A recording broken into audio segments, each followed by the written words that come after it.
Il coronavirus, le varianti che stanno preoccupando il Veneto e questi mesi, troppi, di sofferenza e lotta contro il nemico invisibile. Tanti i temi trattati dal virologo Massimo Galli, ospite ad Asiago, dove è stato ricevuto dal sindaco Roberto Arrigoni Stern per un incontro pubblico centrato proprio sulle varianti. L'origine del virus, del perché si formano le varianti, di come succede questa cosa e di cosa si può fare per cercare di contenere il fenomeno. Nel mirino ci sono appunto le varianti con tutti i rischi ad esse connessi.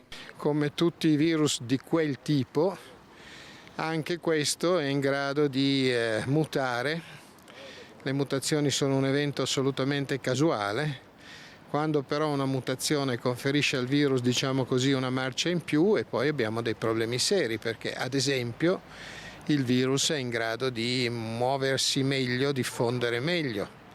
E soprattutto in un momento come questo, in cui ci sono tante persone vaccinate, tante che hanno già avuto l'infezione, il virus in fondo ha trovato il modo, detto così sembra che l'abbia fatto apposta, in realtà l'ha fatto per caso, ma ha trovato il modo di continuare a diffondere in maniera molto efficace. Questo è il punto fondamentale della questione. Sorgono quindi spontanee molte domande sull'efficacia del vaccino utilizzato in questo particolare momento dell'emergenza coronavirus. Chiaramente a virus che cambia noi stiamo contrapponendo un vaccino costruito sul virus che circolava nel marzo 2020 in Cina, che è già una grandissima cosa però e che sembra in grado di perlomeno evitare che le persone ammalino gravemente, finiscano in ospedale, in rianimazione o peggio. Galli sarà protagonista assieme ad Andrea Crisanti di un altro evento in programma sabato alle 17 in Piazza Duomo.